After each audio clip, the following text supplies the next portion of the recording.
दादी माँ, आपकी कहानी संग्रह में कोई अच्छी सी कहानी है तो आज मुझे एक अच्छी कहानी सुना दो ना।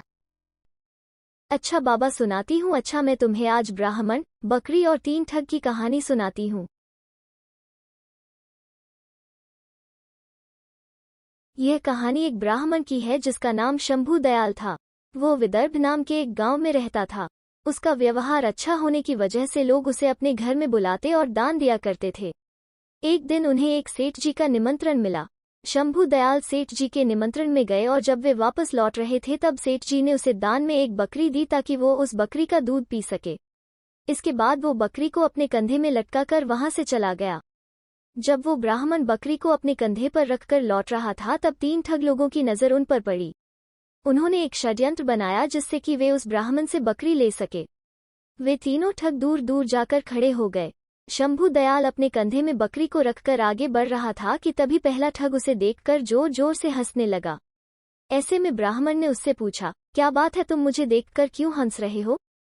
ब्राह्मण के प्रश्न पर उस ठग ने जवाब दिया, महाराज मुझे माफ करना, लेकिन मैंने पहली बार ऐसा देखा है कि कोई ब्राह्मण एक गधे को अपने कंधे में उठाकर ले जा रहा है। यह कहकर वो ठग फिर से हंसने लगा। शंभू दयाल ने उसकी बात पर ध्यान नहीं दिया और वो वहां से चला गया। चलते चलते रास्ते में दूसरा ठग आया। दूसरे ठग ने उससे कहा, क्या बात है महाराज, इस गधे को चोट लगी है क्या जो आप इसे अपने कंधे पर ले जा रहे हैं? यह सुनकर शंभू दयाल गुस्सा हो गया और उससे बोला, तुम्हें दिखता नहीं देता क्या यह कोई गधा नहीं है? यह एक बकरी है और मुझे यह दान में मिला है, इसीलिए मैं इसे अपने कंधे रखकर जा रहा हूँ। यह सुनकर ठग ने कहा, मुझे माफ करना, लेकिन शायद आपको किसी ने ठग लिया है। यह बकरी नहीं गधा है।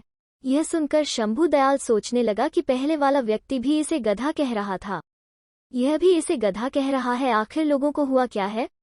यह सोचते सोचते वो आगे चला गया। चलते चलते उसे रास्ते में तीसरा ठग मिला। तीसरे ठग ने उससे कहा, ब्राह्मण देवता, आप इतना तकलीफ क्यों उठा रहे हैं? लाइए इसे मुझे दे दीजिए, मैं इसे आपके घर तक छोड़कर आऊंगा। ब्राह्मण के लिए कार्य करना पुण्य का काम है, इससे मुझे आपका आशीर्वाद मिल जाएगा।